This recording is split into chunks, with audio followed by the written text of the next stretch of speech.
What's up, everybody? This is G-Rock here from Mindsnap Music with the one and only, the master, the myth, the legend, Opus the dopest. I don't know about all that, but true.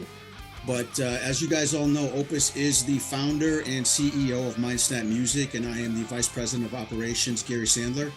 And together we are what helps to run the wheels behind Mindsnap Music, but there are more players involved that are not here right now. So with that said, I'm going to turn it over to my man Opus, and he's going to fill you in on what's going on right now with Mindsnap Music.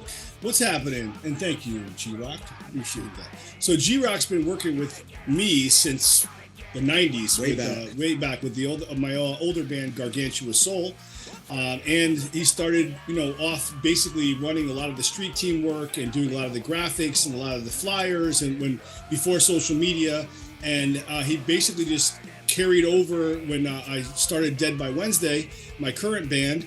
And then when we decided to start a little independent record label, a little underground label, he wanted to be involved and wanted to start basically, helping finding bands and putting out bands. And it's a great union, and it's been awesome so far. And Gary's been doing a great job, so I want to thank you, Gary, on film. Thank you. But this is the first episode of what we hope to continue doing.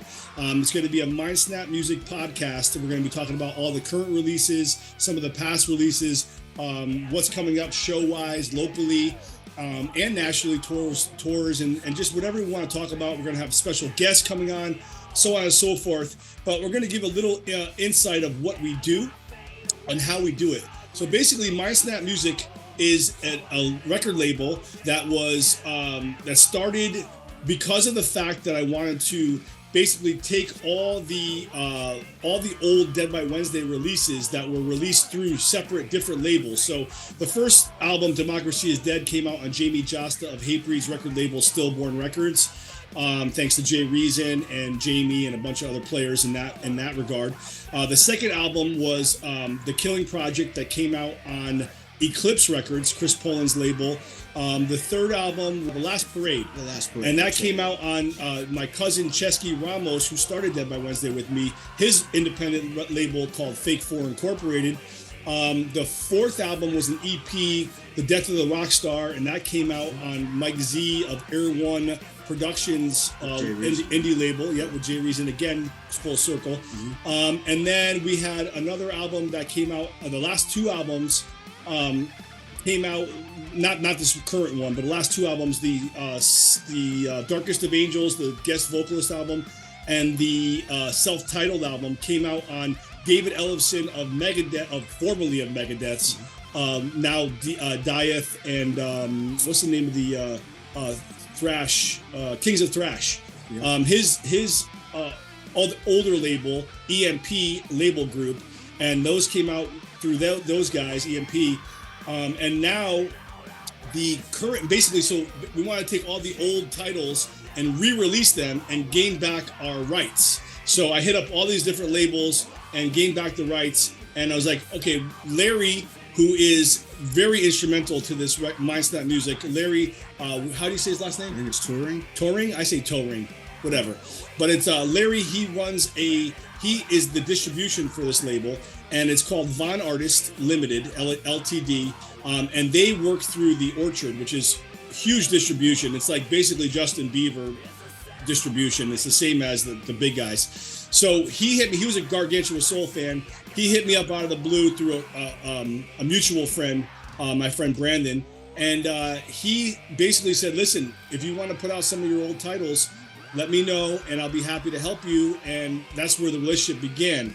I got back all the rights for most of the albums. I'm still working on a couple, and we re-released some of the old titles under the Mindsnap Music umbrella, which is basically through just us. And that's really how it started. From there, basically, a lot of our friends, like my friends and your friends and some of the guys that I work with, were looking for outlets to put their solo music out and some of the bands that they work with as well. And I just, we started talking, and we started putting out bands like Stet Howland, which is the drummer of Metal Church, his solo project, Howland Hyatt. We started putting out some, like my old producer that did Gargantua Soul and helped put us on the map, as well as Dead by Wednesday's first album, Joetown. Yep, Joetown. And then we did Your Band, SOS, and we did so many great artists, and we're still doing it. So the brand new Dead by Wednesday album, Capital Conspiracy, we decided to give it a shot and do it ourselves because, unless it's going to be a major label putting it out and, blasting it everywhere, or a huge indie label like, Nuclear Blast or Roadrunner and something like that, it's better off almost doing it yourself independently because at least you hold all the rights and you see what's going on and you know what's happening and you could, kind of guide it in the direction that you want to. A lot of times you don't have a lot of say, you don't have a lot of, rights to what you're doing. And so we decided we wanted to put it out under our label, Mindsnap Music, and so far it's been an amazing experience. And how it works is there's 3 parts to this. Mindsnap Music is distributed by Von Artist, which is Larry. Von Artist is distributed by The Orchard here. Yeah, before we talk about some of the other artists, I just want to say what a great opportunity it is. We have this whole process now, this whole system where if a band is, I guess, lucky to join with Mindsnap, we basically help them with their artwork, we help them prep for their releases, we help them with videos, promotion, flyers, things of that nature. Distro. And then most importantly, distribution, where they otherwise would have to use something like a DistroKid, which is great on its own, but having your own label and your own distribution, and really, The Orchard is cream of the crop when it comes to distribution. So we're extremely lucky to have Larry on board with us and to help us with that relationship. With Von Artist, yeah. So. And honestly, it's not, when you sign up with Mindsnap Music, you don't just get this guy and me. We have a whole team. So we have, we use Munzie from Skateboard Marketing for radio campaigns. We outsource a lot of our, that's how it works. See, people don't understand that a lot of times with a record label, it's all in-house. So let's say you get signed to Atlanta. So Atlanta has retail campaigns, which handles all the retail. They have radio campaigns. They have PR campaigns. They do all that stuff in-house. So what we do as an independent label is we hire people that we trust, that we know that get results, like Shauna O'Donnell from O'Donnell Media Group. She is our PR person, and she handles all the press for Mindsnap Music. She's an awesome asset to what we do. Munzie for radio marketing.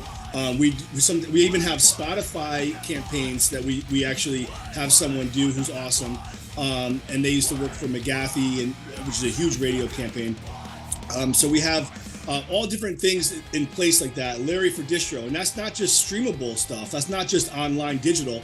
Right. We actually do what we offer is something called MOD. So we don't have warehouses full of CDs taking up space. Mm-hmm. Manufacture on demand, and that's where you come into play because you handle a lot of that stuff for me, which is incredible. And that goes through all the major chains like Tower Records. You can get all of our releases through Tower Records, and it's just they manufacture on demand. So let's say you order 1 CD, they'll manufacture it exactly how it is, and they'll send it to you directly. And if you order 1,000 CDs, they'll make 1,000 CDs and they'll send it to you directly. So there's no waste.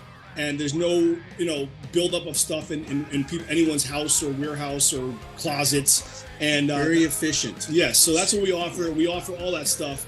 It's a huge umbrella, and anyone that doesn't understand or thinks that it's like more than it is doesn't understand how it works and doesn't understand how the business works and how independent labels work. And that's all. We're one of the most we're like musicians. So we're basically for the people. We are the same thing as most of the people that we put out, and so we try to give it the same respect. We understand what musicians go through, and I think it's very important to not just be some suit and tie guy with a cigar who doesn't understand metal or hardcore or punk or any hip hop or any of that stuff. They have to have some sort of understanding of the music business, and I feel that we have that. And so when we put things out, we try to market it accordingly. And so it's important to be a musician and still have the knowledge of what happens in the music business. To be able to put very well said. And it is humbling, being sort of an up and coming, struggling artist yourself, having that experience, years of networking, years of building relationships, years of trying to hone your craft. there's a lot of wins and there's more losses than there's wins. So we've definitely, both of us have seen the struggle, continue to do so. Absolutely. So our heart goes out to fellow musicians that are dealing with the same kind of thing. And that's kind of the dream right there, is to be able to have a platform and a service that can really cater to people that we feel are putting in that effort, putting in that work, being creative, and really their heart is expressing some kind of unique music. And on that note, some of the artists that we are working with or have worked with is, for one, Bomber Alley, Yep. which is one of my favorites. I just Absolutely. love what they're putting out. They sound so professional, and they have a unique, talent. Talent Black's he's my tech. He's awesome. Amazing. And who's the other one? Oh, Talent has a couple of the solo D. Snyder band guys on the project too. So a lot of our bands are like nostalgia. So it's like a guy from this major band. They're looking for outlets, and they don't want to go with any major label. They want to put out themselves. Mm-hmm. So like the guys from D. Snyder, or the guys from Metal Church, so on and so forth. And one of the things that I like about it is that a lot of labels don't develop anymore. They don't nurture their artists. They don't believe in development. They want a finished product come to them, and they just put it out, throw crap against the wall, and hope for the best. And if it doesn't do anything, they cut you off, and then it's over. With us, it's not like that. We develop these artists. We try to help them grow, which is not, that doesn't happen anymore in the music business, it seems like. But let me ask you a question, Opus. So what happens if an artist decides that they no longer want to be part of Mindsnap Music? Well, that's another thing too. So most of the deals, although they're legitimate deals, it's all done through friends of friends and simple paperwork and handshakes. So there's no with us, there's basically a lot of it's run by trust. And like we would never want to put out someone that we don't trust, and vice versa. If we don't have a working relationship with these people, then it's not something that we want to do. But if they were to ever come to us, which has happened, and they said, listen, we found a bigger label, we want to be off this label, we appreciate everything you did, but we no longer need your services. No problem, no skin off our butts. See you later. Thank you very much. Yeah. And that's that. There's no like ugliness or lawsuits or any stuff. We want to be a part of like a musical family and have some unity amongst the artists that we work with. Yeah. And that's why a lot of times I put a lot of these bands on shows. I try to do extra stuff for them to try to show them that we're in it to win it. It's not just about putting your stuff out and making $6 off of your streams. It's really about growing it where it's $60, and then we all make a piece of the pie, and then $600 eventually. And that's kind of how, I hate to talk money, but that's kind of what we want to do. We want to grow everybody so it's, as a whole, the label grows and each band grows with it. And that's the most important thing. So with that being said, some of the latest releases that I want to definitely discuss that is currently out right now that we need to promote to the masses. For example, one of the albums is an album called Revamped. It's an 80s, all 80s music gone metal, and that album basically is an ode to an old, basically my era, growing up in the late 80s and early 90s.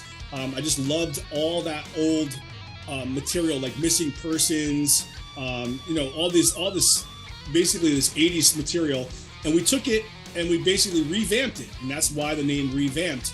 And it's out now. It's available on all streamable and downloadable platforms. It has some great guests on it. It has Jeffrey Nothing, formerly of Mushroomhead, who is in a new project called Doom Candy, and he is an amazing singer. He did a version of Painted Black. We ended up having to get all the rights, like legitimately pay for all the rights to use all the cover songs, because it's all covers. There's no original music on there except for Drive, which we're going to talk about later, which is a revamped version of Gargantuan Soul's old hit Drive. And Kris is actually on it, and he's going to be coming on as a special guest today for the first time, which we'll talk about afterwards. But that's Revamped is one of the current releases out right now. The other current release that is absolutely killer, if you like technical death metal is my guitar player from Dead by Wednesday, and who also played with me with David Ellefson's solo band. His new, it's actually not new, it's an older project, but it's a new album that he's putting out called End Time Illusion. Do you know how to say the title? It's a really, he's very specific on how the title is. Amnesia. Anemnis Genesis, I believe. Anemnis Genesis. That's not right, but I will tell you, if that's your thing, you will love this album. It blew my mind. I'm like, oh my God. Yeah, very, very crazy, incredibly techie, technical, but also interesting, creative, and definitely they have their own heavy, thing. Heavy. They have their own thing, for sure. And they've been around even before he joined Dead by Wednesday. End Time Illusion was around. Basically, so he's been taking his time working on this album. And when it was time to put it out, he was talking to Ellefson about Combat Records, because that's also one of our sister companies. So we have two sister companies. One is Combat Records, David Ellefson, who helps us with a lot of the stuff. And we actually, some of the releases are Mindsnap Music / Combat Records releases, and End Time Illusion is one of them. And then also our other sister company, we can't not mention, they press a lot of our hard copies for touring and for shows, is Scott Harrington of Salt of the Earth Records, who is now a member of Casting Shadows, the band. He has been instrumental at helping Mindsnap Music with a lot of the pressings and a lot of the hard copies of LPs and cassettes and CDs for our label. One of the hardest working guys in the Connecticut music scene, unbelievable contributions he's made. Yeah, and he handles Kings and Liars and Inverter, a lot of great bands. Kings and Liars, Inverter, Casting Shadows. There's so many, I can go on and on, but there's so many great bands. Do you want to talk about the compilation CD though? Oh yeah, we could talk about that, but let me move on to so End Time Illusion is coming out September 29th. Actually, you can pre-order, pre-save it now. And the links, I guess we'll put links up or whatever. You'll put up links for all the stuff revamped and for End Time Illusion. But that new album is going to be out or is out for pre-save, pre-order, but it's coming out 29th, and it's going to be killer. And then we also have, and we're going to be talking a lot about this today because we're going to have him as a special guest. One of my favorite new artists on Mindsnap, Engineered Society Project, which is E.S.P. They're from Texas. It features Kris Keys, formerly of Gargantua Soul, as the singer, taking over for Tim Ripper Owens, which is incredible. And they have a new EP, which is also available and out now, called My TV, and that's available everywhere. And they have a bunch of new videos that are coming out. They have a tour coming up in Europe with my man, Lord Bishop Rocks. And we're going to be talking all about that stuff because Kris is going to be a special guest coming up on this first episode of Mindsnap Music podcast. But I just wanted to give those three, because those are the current ones: Revamped, End Time Illusion, and ESP. Those are the three current releases out right now. Mm-hmm. But you want to talk about the comp? That'd be great. I didn't even think about that. It's great. So Mindsnap Music is going to be putting out our first compilation CD, which will be, of course, featuring Mindsnap Music artists' songs. And that's basically to give people a taste of who's on the label, what they sound like, and kind of, garner some attention and some notoriety for these bands and their efforts. So did you want to talk more about the compilation? Well, the compilation is going to be we're going to also feature some of the Salt of the Earth sister bands that we're definitely going to have some of the bands on the compilation along with the Mindsnap Music artists, because we feel that the unity of both labels together is basically what strength in numbers is what's been, I always try to include Salt of the Earth logo on our stuff because he's always helping push and promote a lot of the products and vice versa. Absolutely. So some of those bands will be on there. I think Kings and Liars, Curse the Sun. Curse the Sun's a great band. And also Casting Shadows, Inverter. A lot of those bands are going to be on the comp, as well as all of our artists, which we're going to have Bomber Alley and Joe Town and Dead by Wednesday and SOS and ESP and End Time Illusion. All the artists that we work with. If I'm leaving anyone out, I'm sorry. I just, we're going off the top of my head. So that's a work in progress, and we'll keep you guys updated with that, especially once it's ready for purchase, or I don't know, we'll be possibly having them at shows. All the bands will get copies for distribution. Yep. Anything else about that? No, I think we should just move on to our first guest. What's up, everybody? We're back.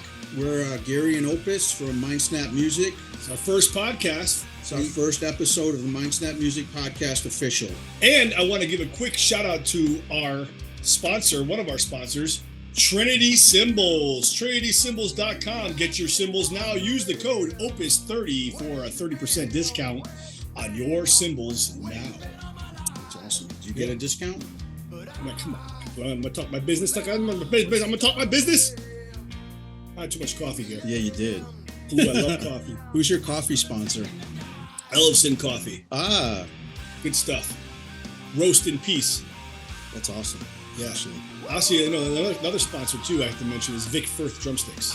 Guess, Here he guess is. who's here? Here he is, the man, the myth, the legend, the one and only Swiss Cheese. I mean, what is it? What's going on? I don't see him. I want to see the boys. Can you see me? Bro, you gotta hit the camera. I can't see you. There you go. Hello? Oh, we hear you. Hi. Here he is. All Oh, right. are you in space? I'm lost in space. Lost in space. Turn around. Every now and then I feel helpless and I'm crying like a child. Okay, I love your jacket, by the way. Yeah, that's you dope. look great. Where do you shop?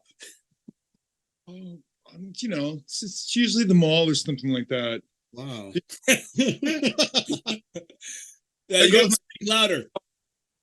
Usually. The mall. Why do you ask? All right. No, first and foremost, I want to introduce his new band, Kris Keys, E.S.P, Engineer Society Project out of Texas. They're touring all over the place. They just recently played the Milwaukee Metal Fest with me and Dead by Wednesday and Josta and a bunch of great bands, huge bands. And they have a brand new EP out. It's called My TV. It's available everywhere music is streamable and downloadable, as well as hard copies through Tower Records and anywhere you can find music. So definitely the new album, My TV, is out now. Engineer Society Project, and Kris Keys is the lead singer. And I wanted to ask you about a little bit about that. The writing process for My TV and also for the new band. How do you feel about the style that you're doing now? I mean, is it something that you're comfortable doing? Do you enjoy doing that style now? So the first thing that comes to mind is that I was in a very inclusive scene. I was in a hardcore scene. I was in a scene that actually, I gotta admit, it was very prejudiced. I didn't do anything else but hardcore 24 hours a day. If it came, actually I really didn't even go to school. I used to sneak out of the house, and I used to go to shows almost every day. And it was a built-in inclusive scene about one thing. I didn't do other stuff. When I went to the band Blind Justice, which you talked about, I had also been into rap, which actually to me was the same thing as hardcore punk because it meant FU. I had a lot of FU in me when I was growing up. And so when I got into Blind Justice, I was coming sort of from hardcore and rap too. But I got to admit it, you were the one that introduced me to metal. Really, I had one friend, he actually just passed away. His name is John Seeloff, who Venom. And there was like a couple people in our crew, the Fatal Crew in New Haven, that we allowed in that were metal. And John Seeloff was one of them, and he just passed away. He was a brother. And Venom, there's like only a couple metal bands that I really allowed into my circuitry because I was so down with the hardcore thing. Right. The Plasmatics. Oh, I love Plasmatics. Oh man, that's one of my favorite bands. They were kind of metal crossover though. Yeah, they were metal crossover. But the thing is though, there wasn't Metallica. There was certain Metallica. I had this song Fight Fire with Fire. Fight Fire. Yeah. But really, not a lot of. I definitely didn't go to metal shows. I didn't go to one metal show. I went to all hardcore punk shows. So by the time I got to Gargantua Soul, you were definitely coming from. You had a lot of metal influence. Jay Bozzi came from glam metal. Mark Hammond was just had like a sort of overall metal thing. So you guys really didn't introduce me to metal, but just sort of opened up my sort of idea of it. So by the time I got here, I land in Texas. That's where these guys are coming from. These guys are. And would you say that the guys in the band, that they come from similar influences as some of what you just mentioned?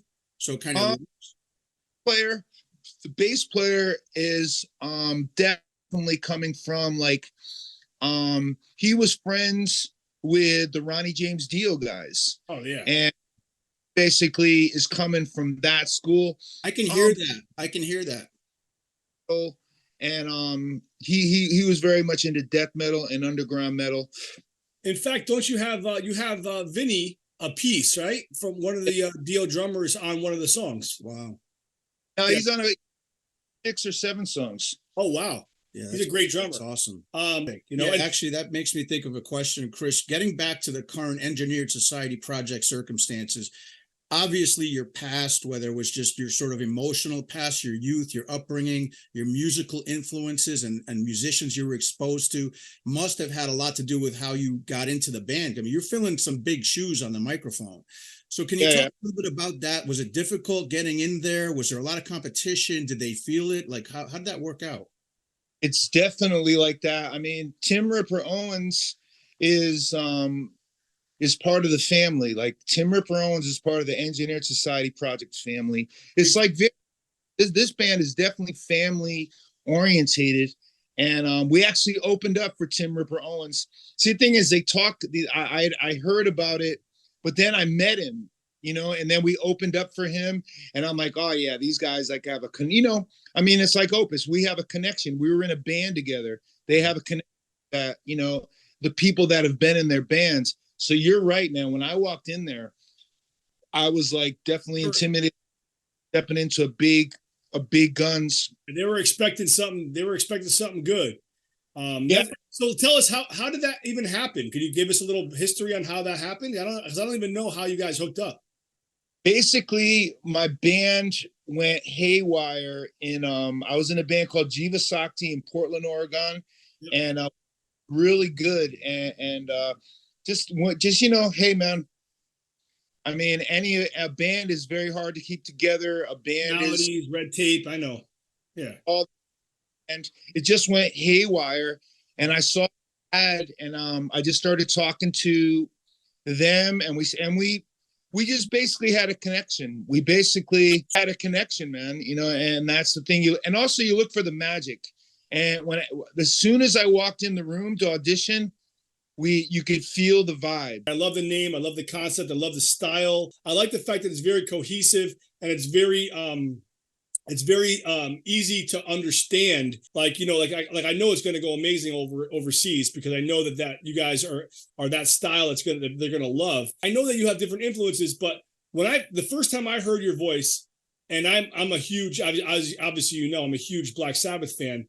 The timbre of your voice when you sing, and that is very similar to that early Ozzy sounding like skies falling vibe. It sounded to me when I first heard it, I'm like, wow, it sounds like early Ozzy and like mixed with a little bit of Halford and stuff. And that's not an easy style to do. So, that's something that I wanted to throw out there as well. I gotta jump in on that because I gotta say, like, this is your freshman album as a band, right? And for me, just the cohesiveness of the album, the sound, to Opus's point, it's so cohesive and it all works together. And I can only imagine what the progression will be as you guys continue to push forward. Was it difficult for them to kind of accept your approach? Let's say when you first joined, is it very different from from Tim? Was there an adjustment there where they had to like kind of accommodate and compromise, or was it more like you trying to, fit in with what they're doing? And I have another point as well to that. So don't forget that. Mm-hmm. The message that you guys are relaying in the lyrics and the music is funny because one of the songs was before you even joined, and it has a similar vibe of what you talk about. So is that message, was that already there, or did you bring that to the band? Both questions. Actually, what's happening in the process is basically emerging, because Tim Timothy Moss is actually the writer. He wrote the lyrics for the stuff that Tim Ripper Owens sang. He had, Oh wow. you know, in the city tonight, a fire is burning, and you know, dude, that's right up my alley. Yeah. Fire, basically, that in our culture that there are some problems that we come up, and then I came in with my TV, and it basically matches in the middle. So Tim is viewing things sort of the same way I'm viewing them, that there needs to be some changes in our society. Yeah, the first song I heard, "Digital Soldier," blew me away, and just the whole message and the melody and the simplicity of the music, but it was still heavy. It was still wasn't like simplicity of where it's easy to play. It was just understanding it. It was like, okay, a Priest fan could relate to this. A Raven fan could relate to this. A Sabbath fan could relate to this. Yeah. Like metalheads could relate to this style and this music and what they're talking about. And throughout the years, in metal, a lot of that same message has been, relayed. So it's definitely a cool thing. It's obviously an important message, and a lot of people in the scene feel it needs to get out there. And I love that you're doing that through your music, where lots of people will be forced to actually wonder about these things that are going on. Exactly. So before we do run out of time, Kris, talk a little bit about your upcoming European tour. What's going to happen for you guys when you head out there? This is a very interesting engagement. I've actually done a bunch of podcasts, and I've made the mistake of saying I've never been to Europe. I was actually in a band. The reason I say I've never been to Europe, because I've never been on vacation in Europe. A band called Stay of Execution in my punk rock days in England for a very short period of time. So I've been to England, but I was actually drinking a lot back then. So I actually was really wasted. So literally, I didn't really get to see it. I was just in a band, and it's just another crazy band. And now it's like going over to Europe, and especially with these guys. And really, how I view this is an evolution of myself. And you just, you mentioned about, creativity, Painted Man going off in all these different directions. And I think I've been pulled in a different direction. And this is a different direction for me as I head over to Europe. I was sitting in this cafe called Atticus, and I was a new wave head. Like, I was into new wave music, synthesizer music. And really, with synthesizer music, I mean, at that time, it was similar to punk rock. It was like, F you, F you. It was rebellious. And I looked outside across the street were the punk rockers, and they weren't like watering it down. They were going, F you, F you, F you. And when I saw them, I was like, that's what it's about. So literally coming into like the different things I've done, I've always been sort of rebellious about it. I've been, like Opus talked about, going off in different directions and sort of like openly, creatively going wild. And what this is, it's sort of an evolution of me. I'm like coming out from behind a mask, and I'm revealing my heart. And I'm coming out. Da, da, da, da. This party started. Evolution of my presentation. And we just wrote a brand new song called Deutschland. We, this of getting ready to go overseas. The brand new song is called Deutschland, and it goes, I want it, I bleed it, I die for it, wanna give you some more. Deutschland, I want it, yeah, I bleed it, I'll die for it, wanna give you some more. Deutschland. On that note, Kris, you have a brand new single coming out too, right? On the 29th September. What's the name of that single? Very special thing. And we're definitely a little family here. And Tim, a girl that comes along with us, her name is Kiki, and her dad passed away. It's really irony. Her father was an Alzheimer's doctor, like famous, like he was known for it, and then he got it. He Oh got man, literally that's horrible. Timothy Kiki had to watch this guy who was so brilliant.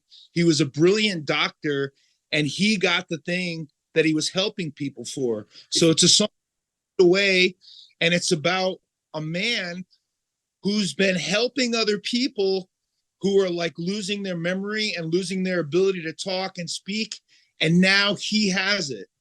Wow. So it was a very touching thing for me to do, and that's really important in music. We're in this little family, we're in this little band, and we're affecting each other and vibing each other, and then being personal and talking about something really personal. So that single's Fade Away, you said? Fade Away. Yes, I should know that. And that's the 29th. And then you also have a video that we're going to drop halfway through the tour for Fly on the Wall. That's a great song, and I think I'm in it. I am in it. I'm in it. Just you get the video. Oh no, at the Metal Fest. Everybody was at the Metal Fest. I took a great song. And now, see, like I said, I think this is an evolution of my presentation, and really, not getting behind like a mask or a costume, and really finding like the place you guys are talking about. We're actually opening up for Great White at the Whiskey A Go Go. Make sure they don't use pyro. That's too soon. And that was using pyro too. That's them. They were managed by Abby, our old manager. That was with Ford. Wow. Abby Stein. Yeah. Yes, that's a footnote. We used to use the same pyro, Gargantua Soul, White. Serious. A club burned down and killed all those people. Yeah. But what I was saying was, like, you were talking about people being able to relate to our music, and I really have a vision of where this lands. And because really, when we go open for Great White, we have this classic feel, and everybody's like, yeah.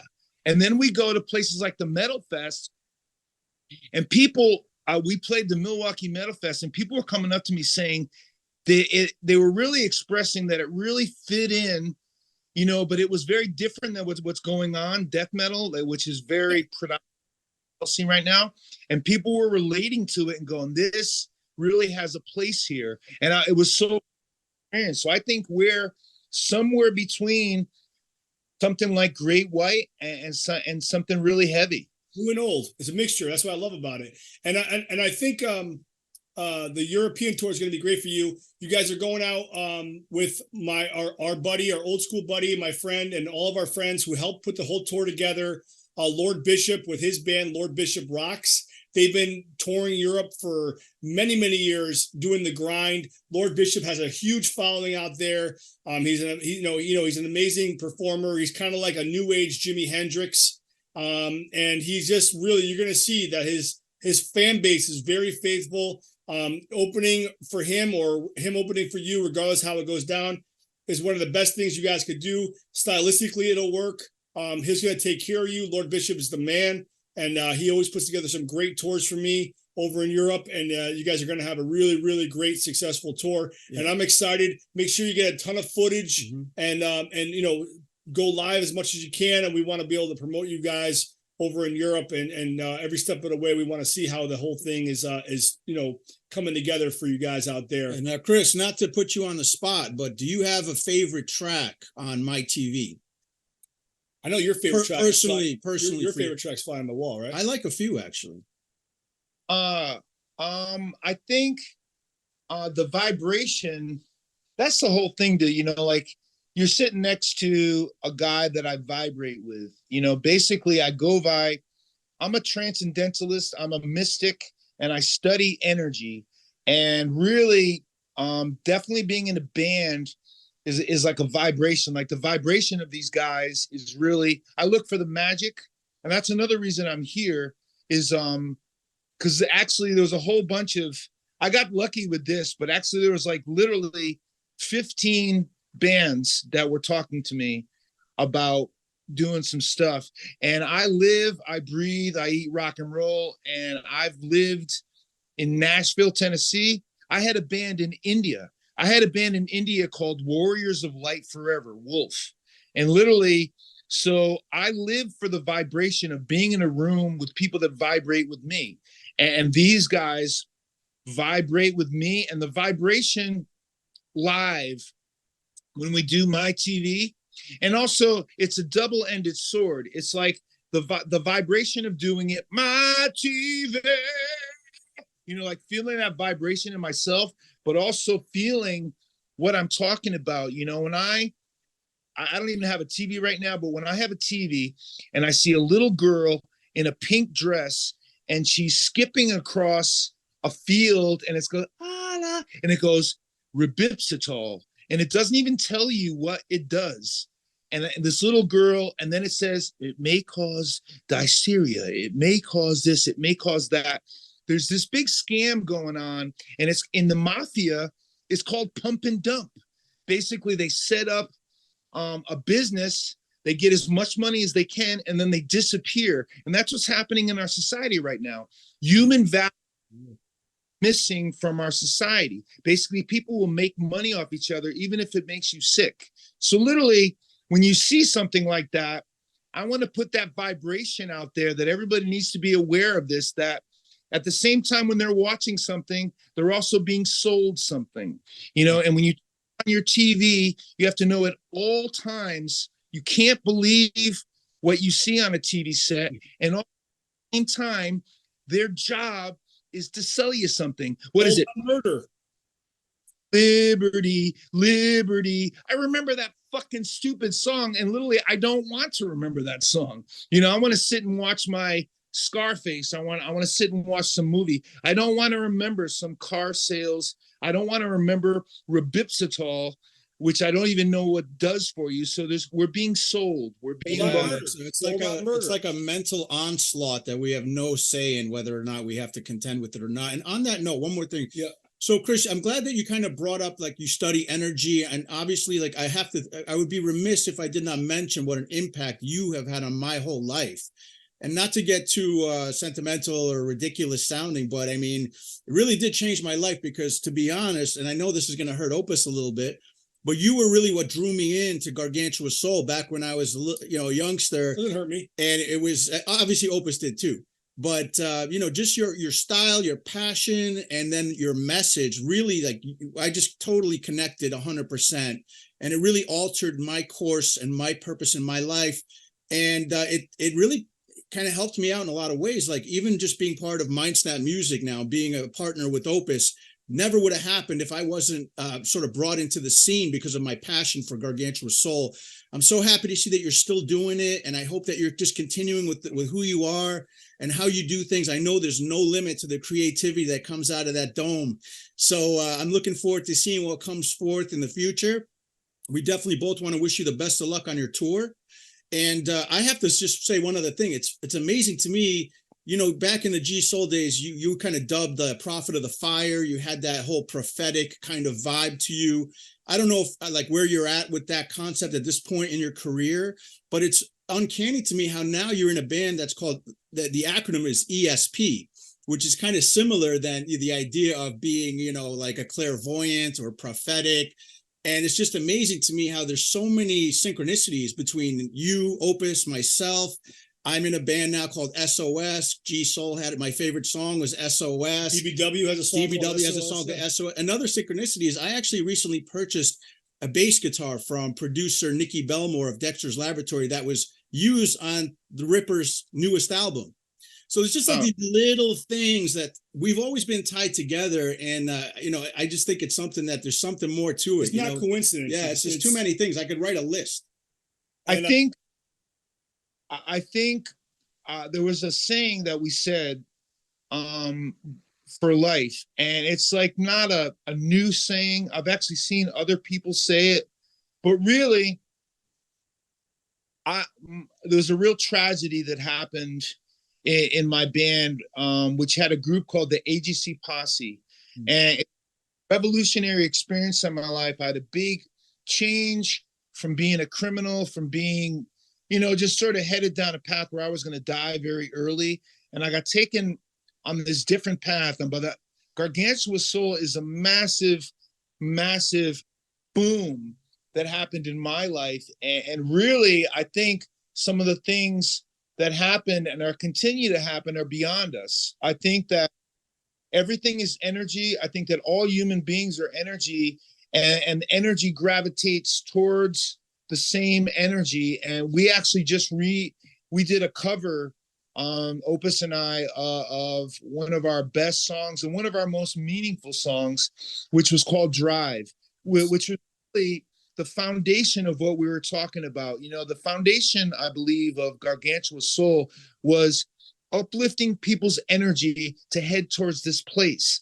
And what really expresses it is when I lived in Portland, Oregon. Portland, Oregon was wild when all this went down with Trump, when all this went down with the police beating that black guy, when all this went down with COVID. There were massive riots and parades and stuff like that. So one day there was this big, huge parade outside my house. Thousands and thousands and thousands of people were rioting, were like uncontrolled by the police. And all this, I was sitting in this little like place in back of my house, and I was meditating, and all this energy was coming up around me. And I had to call Christian Lawrence. I had to call Opus, because in this material realm, Opus is a spirit that is one with me. And I say it, but it's not even like an admiring thing. It's the truth. Like, we became one with music. Like, music merged it either brought us together or it merged what had already been. And it's still happening. It's still emerging in this lifetime. We're going to live for how many years, we don't know.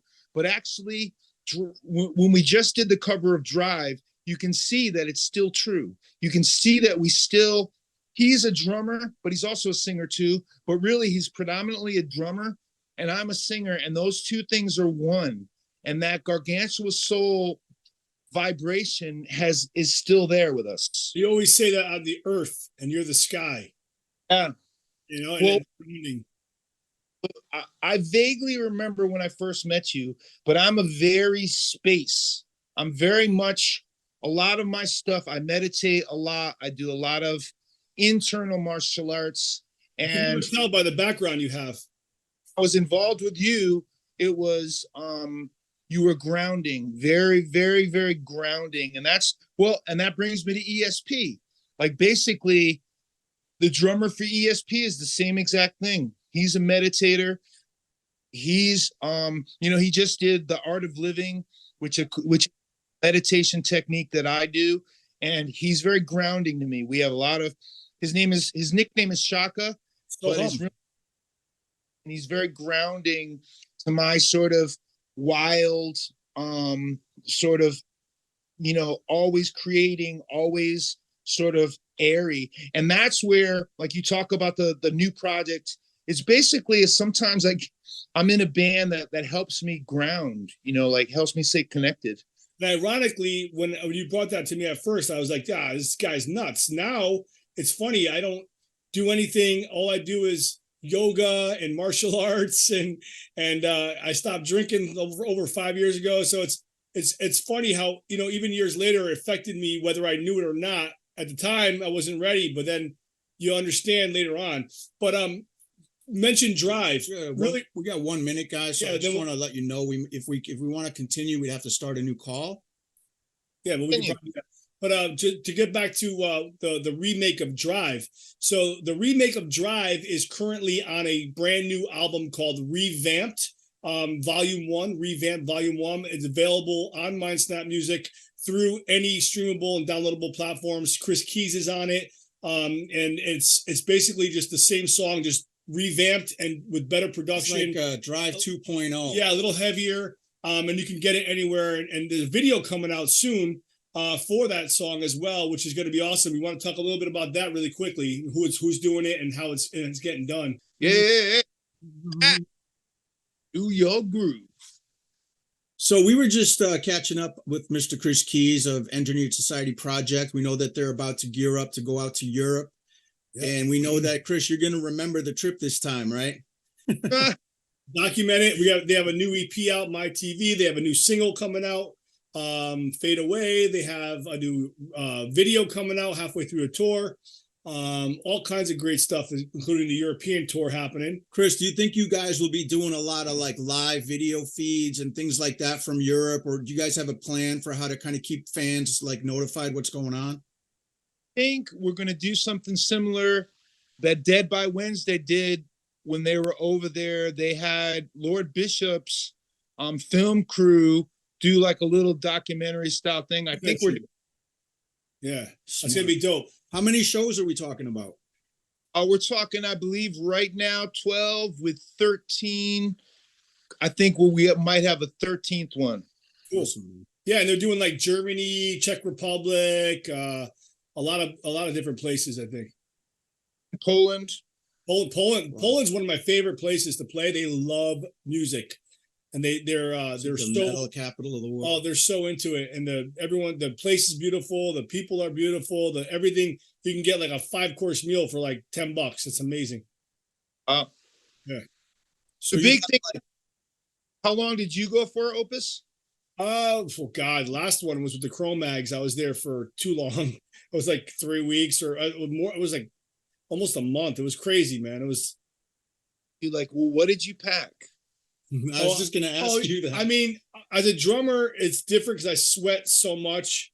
I usually bring Under Armour stuff. That's like the lightweight, like spandex style stuff, because it's easy it's lightweight. You could roll it up. You could bring you don't have to bring that much. The lighter, I'll tell you this much: the lighter you pack, the better. You don't want to bring a lot of stuff like suitcases and stuff, because it's going to be so uncomfortable in the Sprinter van. You want to pack light. You should tell all the guys that. I know it's hard because you're not sure. The first time's always questionable. But I mean, I would wear like the spandex Under Armour stuff. So that way, at the end of the night, if it's sweaty, I just take it off. When I take a shower, I rinse it off in the hot water. I hang it up or put it on. In Europe, they have like these heater, like towel racks. You put them on there. By the morning, it's dry, and then you have your shirts. You don't have to bring much, and you have your shirts and shorts and pants, whatever. But definitely bring that robe. Yeah, bring that robe. But I would say that, and I would just be like, own thing to plug in with a different plug. Oh yeah, you have to have European power plugs. You can get them there, but I would suggest getting them ahead of time. I would also suggest maybe telling Tim or whoever going to the bank and getting some euros before you leave, so that way when you land, you're not like struggling to. I mean, LB will help you. Lord Bishop will help you, but at least if you have, you can, when you land, you can get a cup of coffee or a sandwich or something, because everything's actually, most of they use cards now, like cashless society, unfortunately. But I mean, euros are important to have too, so that's something to think about as well. And proper European power converters, and just a backpack full of like clothes that you could easily clean, that are lightweight and that you like or whatever. And that's pretty much it. I mean, they treat you a lot different there. You're gonna find out that they respect the musicians more. They're more passionate. They're gonna you're gonna show up and they're gonna have a lunch, a small lunch, and like some coffee ready for you at load-in sound check, and then they're gonna end up feeding you dinner. They're gonna cook for you. They're gonna put you up on some great places to sleep. It's definitely a lot different than the U.S., where you're lucky to get a case of water and a slap in the ass. So the big thing I'm going to tell you guys right now is we're talking about two things right here. And just by talking to you guys are really grounding me right now. You guys are my soul brothers, both of you. And this is what I live for, because we can talk about the promotion, we can talk about business, but at the end of the day, we are all made of this same thing. And a lot of times when we go through society, we don't even recognize it because there's so much surface things to do. But just by talking to you two, you have a tattoo on your hand, Gary, and really that's who we are. We are souls. And when I walked in the room with Timothy Moss writes about the same things that I'm interested in. When I walked into the room, me and Jojo, actually, me and Jojo, the guitar player, we talked about meditation and we talked about different things, but we are already one. When I write, like you talk about writing, when we wrote Fly on the Wall, it's similar to like what me and Opus have. A lot of times when me and Opus were like living together every day, we could finish each other's sentences. We just started to have that oneness experience. And like I said, it's the same thing with the drummer. It's like that energy. So that's really what I'm into. And you could say it almost, I don't know if it hurts me or whatever, but I'm more into that than I am into the commercialism of it, the marketing of it, because there has to be both going on to be successful in this. That's what makes me feel good. But at the end of the day, man, the people that you connect with on that level, and if you can have that connection in your life, that's really at the end of the day what's really important. And if it can become something that gets into the marketing, like you guys are a label, you guys are marketing, and you guys are in the material world. If you can have both and they both coexist with each other, that's the beautiful thing about my life. We are spirits in the material world, but you know, but in the our world. Awesome. Seriously, Kris, thank you. Your words mean a lot to me. I really appreciate that and feel the same way exactly. And speaking of the writing, I remember back in the G Soul days that you guys did the Farm Club TV episode with Matt Pinfield, and part of that episode showed your writing preference of creativity was lying face down on the floor. I remember that. I'll never forget that because I've never seen anything like that. Are you still doing that? Is that still your kind of way to do it?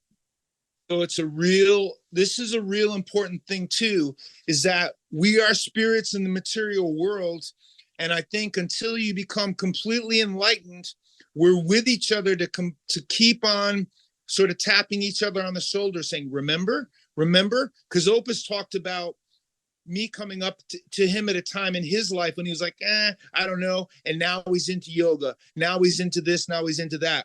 Opus came back into, so what I started doing is when I was younger, I was really into martial arts. I was really into physical martial arts and studying and just everything about it. But then when I learned meditation just became so powerful for me that I almost forgot my physical body. And because I continued to do martial arts, I actually started doing it with heavyweight people, like really, really actually very destructive to my body. And then Opus one day on our journey together tapped me on the shoulder and said, hey, man, come do this class with our friend. I had forgotten how important yoga is for my physical body. Yeah. So we're reminding each other. I think the connection and the real people that are in your life they're not your teacher. They're like, we're walking on this path and one person will call back and go, hey, remember? And then you fall behind them. And then they go, oh, come on, catch up. So we're continually reminding each other that one, we're in this material world. We have to make money. We have to be, we have to do this. We have to do that. But we are souls. And like you talk about the writing process, yoga means union, the union between the mind, body, and spirit. And I am talking from my soul in my songs. Tell them all, speak to the nation, tell them all. I'm coming right from my soul. In the middle of my heart, I got find my pen. Searching for the truth, I write it down. Like there's no separation between my Brahma, which is the center of my being, and the thing that I've practiced, which is singing. There's no separation. Two things on that. From the beginning, I came in with Gargantua, you came in with soul. Like it's the blue, the orange colors, team colors. It's like peanut butter and chocolate. Reese's Pieces has always been that way. And I feel like with yoga and all these practices, as a drummer, being not old, but being an older drummer and being very aggressive with the way I play, the only thing that keeps me able to do what I do is I call it maintenance for what I have to do with the drumming. So the yoga and the martial arts and the the chiropractic and the deep tissue massages and the meditation and the not drinking and the eating properly and losing the weight and all that stuff. That all is just part of maintenance to be able to do what I do, which is aggressive drumming. And that is not easy, even though there are people doing it, like Dave Lombardo and Jason Bittner and all these older cats that are playing drums aggressively. But if you talk to them, they say the same thing. Yeah, Lars, in 2 hours a night, they say the same thing. If they don't do yoga every other day, they can't do, the machine seizes up. It's like driving a car without motor oil, honestly. Yeah. So Kris, listen, I mean, the positivity that kind of comes from you and just your whole past and your background of continuing with that, it's so refreshing to see that you're still keeping that same vibe and staying true to it. And it's coming through your music. And I love that you found a chemistry with new artists and new players who seem really passionate about what they're doing. So we're very excited about you guys being on the label, and we can't wait to see what you guys are going to do next. So keep it going. Thank you so much for joining us today, taking time out of your schedule. We wish you the best tour. We want to see footage. We want to see clips, and make a name for yourself out there and bring it back here when you come home. And then one last thing that I want to say before we go is this is unannounced, and this is you hear it here first. You heard it here first. Exclusive. So basically, so everyone knows, E.S.P will be making their debut back in our hometown in Connecticut, Gary. They are going to be playing my annual birthday bash on Saturday, January 13th, along with an amazing lineup. And I'm not going to give the whole lineup, but the headliners are going to be, I don't think you even know this yet, Gary. This is news to me. It's going to be Dead by Wednesday, but within Dead by Wednesday, it's going to be a new school and an old school show. So it's going to be the new lineup doing what, Capital Conspiracy and doing what we do with Dave Sharp and Esteban and Mike Modeste, because they've been holding it down for years. So we're going to do a new school show. And then halfway through, guess who's going to come up? I can't wait. The original crew. So we're going to have Pat Garcia, Ross Regassa, Chesky Ramos, and David Ramos, both my cousins who started the band. They're going to come up, and we're going to do the Democracy is Dead set in the middle of our show. And we're going to do all the old school stuff from our very first debut album. That's going to be included in the Dead by Wednesday set. And we might even do some, maybe an old G Soul song or something like that. And we're not really sure yet, but we're going to figure it out. Maybe a revamped G Soul song. We're not really sure what's going to happen, but we'll let you guys come and figure that out. But E.S.P is going to be playing at Toad's Place in New Haven on my annual birthday bash, along with an amazing lineup on Saturday, January 13th, 2024. And it hasn't been announced yet, so you heard it here first. That's going to be a killer show. So yeah, I'm excited that you guys are going to be here and playing that show with us here in New Haven, Connecticut. Basically, it's the same story. When I first started going to Toad's Place, Black Flag was playing there. The bigger hardcore bands that could be in a room like that, there was only Black Flags and Dead Kennedys. Everybody else was at the Anthrax. But I was almost banned from Toad's. Basically, I wasn't allowed in there just because of who I was. They used to call me Dig'em. And it was such an honor to turn around and come back as the AGC posse. And that was Blind Justice. And we did very well there. But then the progression of the AGC posse was the Transcendental Federation Nation. And when we came back, we did really, really, we did tribal. We did a tribal thing. We're in the Toads book. Both Blind Justice and Gargantua Soul and myself, and I think both of us and both bands are named in the Toad's Place book. Back to that, and just like throughout this whole thing, and actually, I tell you the truth, just talking to you two fellas right now, basically, this is a tribal ceremony that's happening, and as we come back, we're coming back in the circle. Maybe we're continuing the circle. But as I come back east, it's like a ceremony. And we're going to reach out to all the tribe and say, listen, wherever you are, literally, whatever part of the country you're in, because we actually got a message, me and you, Opus, from someone in, was it Sweden? Yeah. Denmark? Somebody was, because they knew us from Gargantua Soul. They're talking about our band playing there.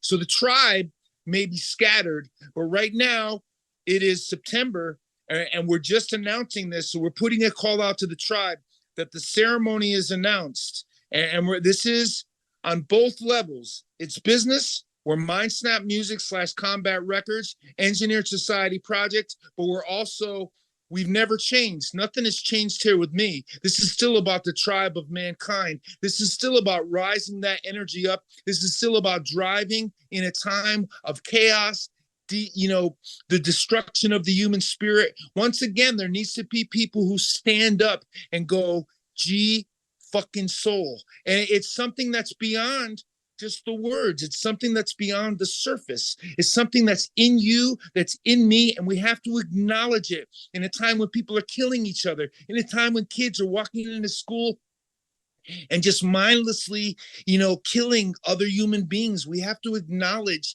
that you are me and I am you. And there's a connection that we have between us. And if we don't acknowledge this whole place, the future, Opus has a young spawn in the world. So does G Rock. He has these little seeds that we need to leave a tribal sense for them.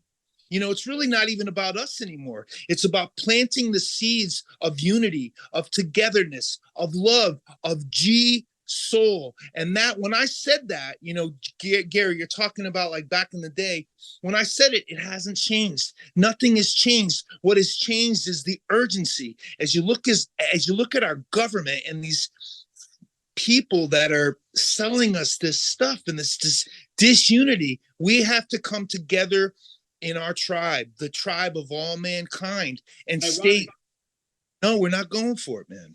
And ironically, what you're saying about our government and all that stuff, basically that's what we talk about in Capital Conspiracy, Dead by Wednesday's new album. It's very much aligned with a lot of the stuff that you're saying, but in a different way, because Esteban is a combat veteran and was injured and saw a lot of his friends died, and he had to now he's like, not with the military anymore, and he does jiu-jitsu, and takes a lot of that angst out in his lyrics and his performances, and he's very centered if you talk to him, but at the same time, a lot of the things that we talk about on the new album have a lot of the same similar messages, just in a different way, so it's funny how it's like very aligned with the same message, and I think that together, like, basically I completely feel Esteban's vibration. I feel that in him. And our new song, we're going to be playing a couple brand new songs in Europe, is called The Undertaker. And basically it's about people going through time, and the clock is going tick, tick, tick, tick, tick, tick. And these things that need to be realized, the necessity of people understanding unity, of understanding people with problems, that we have to take care of those people. If Esteban served our country, we have to take care of that person who went out into these dangerous situations to defend our freedom, to defend, this beautiful country that we have. We have to take care of those people, man. And he's been through a lot of stuff, hard stuff. I mean, I've watched a lot of his friends with PTSD, and we're doing a whole video we're doing a new video for one of the songs. And that's the whole concept of it, because he's, every other month this kid's, he's depressed. He's going to, one of his, I don't want to bring anything down, but going to like one of his friends' funerals that he served with. And it's like, it's kind of like, oh man, you don't realize the heaviness of it until you see it for yourself. And it's crazy, man. I think it says a lot about bands where you have different people from different backgrounds. And quite frankly, I hate to use this word, but from different political, maybe ideologies. And a lot of times that doesn't mesh, as we're seeing in today's society, that if you have a different political ideology, a lot of times it just splits your relationship in half. So it says a lot about a band that's together. They have this concept of togetherness. They have the same values, beliefs. And I think that could be part of the recipe for the success and the cohesiveness of the bands, both Dead by Wednesday and E.S.P. And just to come back to that, Kris, so you had mentioned that Tim does a lot of the writing, or in the past. Is he kind of like protective over the writing kind of domain, or has he allowed you to kind of get in there? How's that working now as far as writing contribution? It's an awesome merging. It's basically like our two new songs that there's 3 new songs. We're releasing Fade Away That's our new single out. But there's 2 songs we're working on. One's called Kamikaze, and one is called The Undertaker. And basically, it's really emerging. And I love doing harmonies. I love input. I basically, the same thing as singing, my TV, that vibration, the same thing comes. This is my blood when I write it down. So literally the merging, because really, I think there's 2 ways to look at it. One is that we're all coming from a different place, but then when you bring those things together, like nothing is the same. Every individual is like a microcosm in a macrocosm. So literally, when you bring those things together, you have these different beautiful colors. And even though me and Tim have similar views, we actually have some different views. So really that merging and that has been awesome.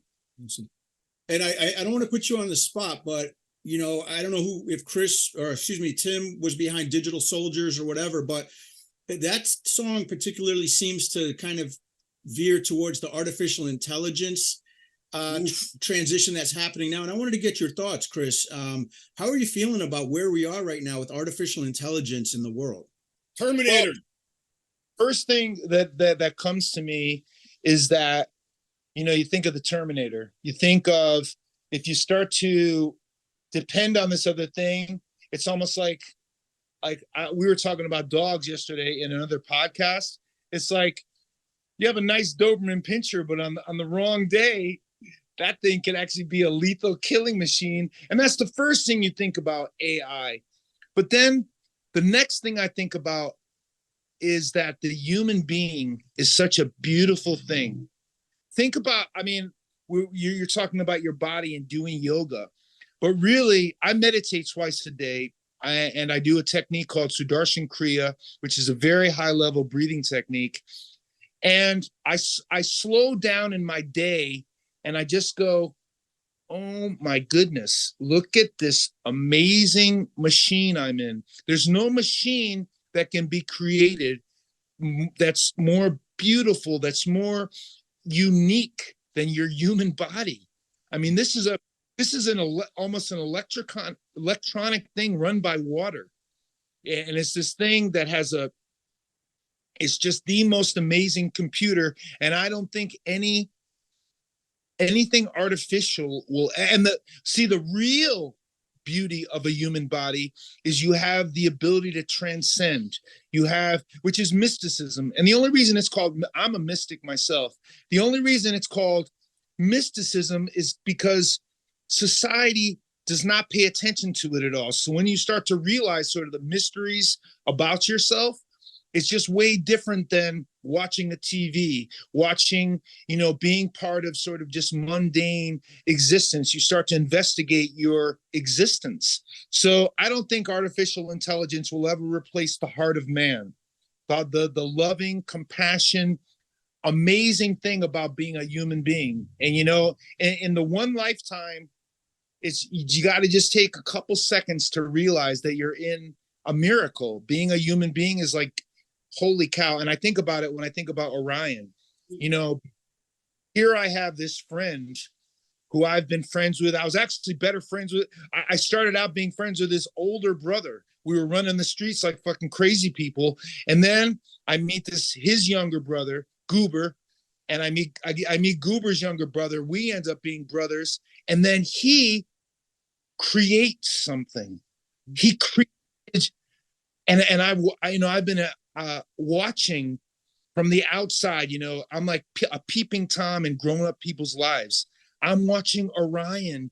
I watched Christian Lawrence hold this little tiny person, and then the day I see him and it's Hat Day, and he has a picture of him, and I'm like, that was that little tiny thing that Opus made. He's an expert at Illustrator and editing videos for his YouTube channel. He's going to really put him to work. Which is actually a fearless plug at Spider_Orion, ORION. Everyone subscribe to his page. But out of your body, that's a piece. That's actually it came out of you. And then if at first it talked like this, then it went, Daddy, Mommy. Then it went, I am a person. Then it went to, it's amazing. I was like, F you, Dad. Slowing down and realizing that and going, the amazing thing of life, there's no artificial intelligence that can replace that. And if we're ever faced with, I want your clothes now, if we're ever faced with artificial intelligence or other things like that, that's why people need to come together and go, wow, just for a couple seconds. It's like looking out at the sky and going, wow, I wonder how far away that is. It's basically, that's human life. It's like, wow. And you really can see it. I've never had the fortunate chance to meet or see your children, but I have been a little part. I'm like sort of an uncle to Orion. I've seen him. Me and Opus, actually, when we wrote Phoenix Rising, there were a couple other songs that we were playing around with, and actually wrote some lyrics about Orion, because literally having Opus as my brother and then having him go through the process of being a father, because we were kids.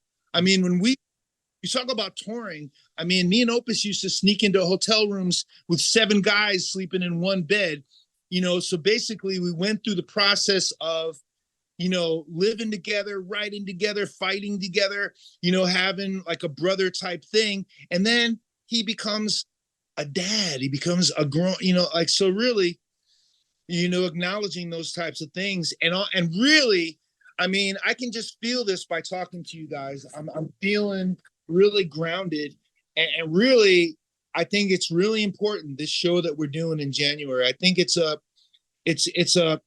just what we had and establishing it as we have Dead by Wednesday, as we have Engineered Society Project. It's carrying on that drive. It's carrying on. And like I told you, that's why I wanted to do a song with Esteban, is to put our 2 vibrations together and to acknowledge that unity that's happening. I think it'd be cool. So ironically though, I wanted to say too is that, what's really weird about Orion is that his son is named Ryan. So it's like a weird. It's funny that you say that, because synchronicities. I wanted to name my son Orion, but my wife at the time was like, that's not going to happen. So I didn't know that. And I didn't know that he was going to name his son Orion. So there's like a lot of synchronicities between us all. My initials are GS, Gargantuous Souls, GS. There's so many. Like, should reminisce on some of that stuff. And honestly, we could do a whole podcast on just that.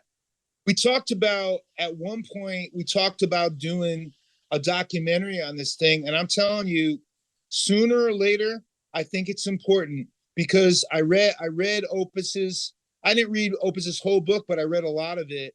And basically what happened to us, I think, is a very important thing. And I'm actually, a lot of times I feel like I'm a witness of it. I think about Opus walking on my porch, and I remember meeting him, and you were really honest about me, and I got to be really honest about you. I actually thought a lot about Goober when me and you first got together. When you told me that you were related to Mike, I because of what happened, relating to that story a little bit, because me and Goober have been so close, and we went through so many different things together, that our relationship took some time to develop, because a lot of my references were to your family. Of course. And he was nuts. I mean, I love him, but he's nuts. Now he's not. He's like Archie Bunker, but. Tell you the truth, there's 3 phases.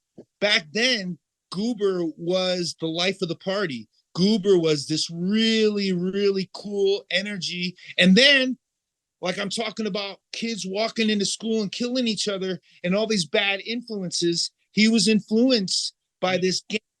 Was in our gang. We were an underground gang, but not a bad thing. Like, we were connected to each other, but these people that were trying to teach us stuff, and they knew not to mess with me, because my bass player was Black, and my guitar player in another band called Allegro Thrash was Black. So I was friendly with the New York skinheads when we were around Agnostic Front, and probably even Harley. When we were around all the guys in New York City, everybody knew I was multicultural, but they looked for people. Of course. And they looked for people that they represent power to, and then turn it into a regimen. And Harley wasn't like that, but he actually is very open-minded, and he gets lumped into that crap.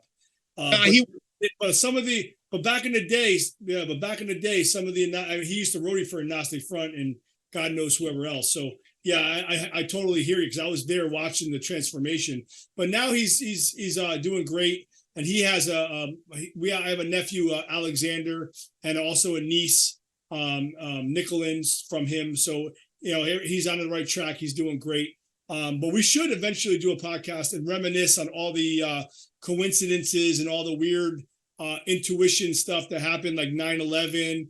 When we talked about that, and how that kind of happened. And then I know Gary has a bunch of different things that he wanted to talk about, but I think we're already running out of time for the second 40 minutes. We are running out of time. I will say that I've always kind of kept my pulse on sort of what's going on in the world versus what happened with G Soul back in the day. And I still continue to see things coming up, manifesting that I think are or could be related. So it is amazing to me. And I definitely feel like between the three of us and many more people, we definitely kind of crossed paths in a spiritual kind of sense for a reason, or whatever that reason is.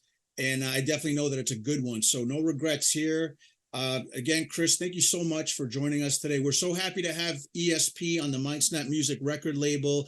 Can't wait to see what you guys do down the road. Keep it going. Yeah. Good luck with the tour. Great tour. I'm happy to help that out. I'm glad that it happened. Definitely part of the tribe is Larry Touring.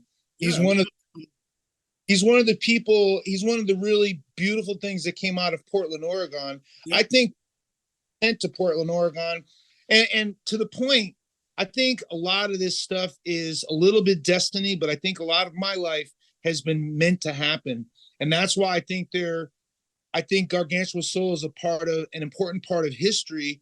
And even going to Portland, Oregon, there was all this crazy things happening.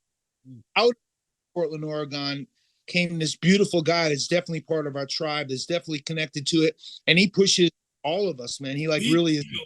He's the reason why this started, because he reached out to me about we talked about this in our introduction.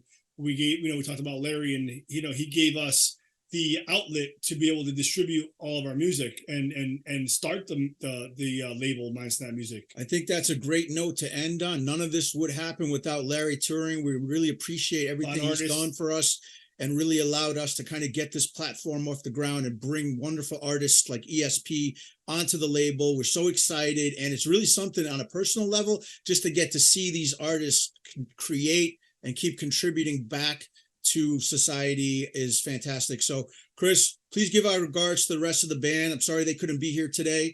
We could always set something up again for another podcast with the band if you want. And keep us posted on everything with the tour. And last thing, social media stuff, like where people if they want to go check out E.S.P, where would they go? What's the website and the other information?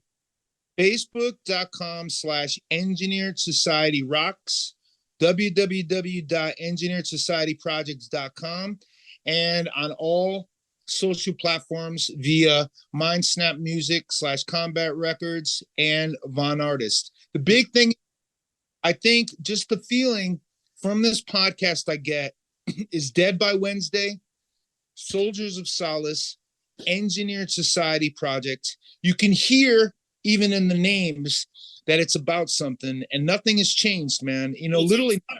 World's on Fire is their single. Yeah, dude, I wrote a song called Worlds of Fire and Dive Bomber. Yeah. I wrote I forgot what was it, World of Fire. So literally there's something coming through us, basically Dead by Wednesday, Capital Conspiracy, Soldiers of Solace, World of Fire. You guys know that I am and forever shall be. Yeah. So for brother, that never changes, and literally keeping that beautiful blue fire, not the destructive fire, the blue fire alive through the vibration that we're making now. DBW, SOS, Engineered Society Project, Mindsnap Music /Combat Records. It's still alive, brothers and sisters. Dude, you think about this. Think about this. Abbreviations: SOS, ESP, DBW. That's weird. So many. Yeah. No, the first thing I said when I walked in the room was I said, because I learned all the Engineer Society Project song. I'm literally going to Tim Ripper Owens' job. I learned everything. I learned how these, I learned everything about it. And I went there and I know all their songs. So literally the thing I felt was Engineered Society Project was Tim. He actually made up the name in Jerusalem. He was in Jerusalem and he said, man, my country is fucked up.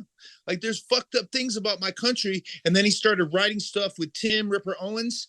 Now I come from the side of it, like you were saying, Gary, I come from the extrasensory perception. It's like my ideas of energy, my ideas of the extrasensory perception, ESP, come together with his.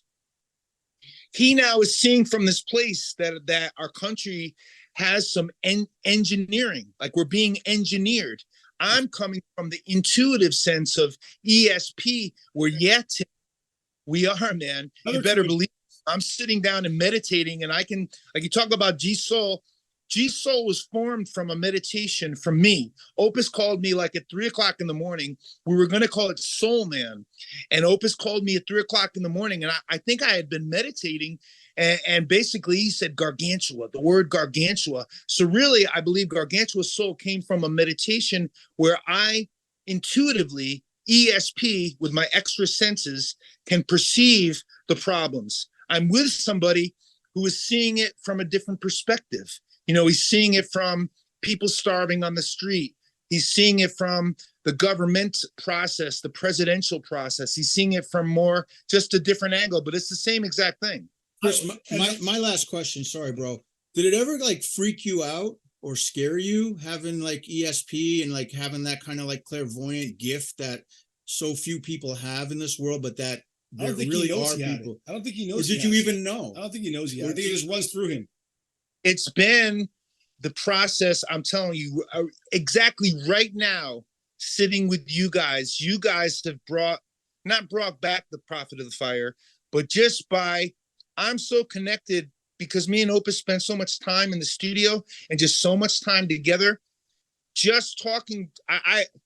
It may even be annoying to him, but just sometimes just literally hearing Opus's voice makes me feel fucking grounded because I'm a spaceman. I'm literally a space cadet. When I'm talking, a lot of times I am thinking, I can't even explain it. And that's why, like I said, like the band I'm in right now grounds me, and being in a band grounds me, and being in the situation grounds me. And literally, I think this was meant to happen because you, G-Rock, you were an important part of Gargantua Soul, not just what you did, but what you were about. And what we're about, see, at the end of the day, the surface shit is just that. It's really what you're about. It's what you stand for.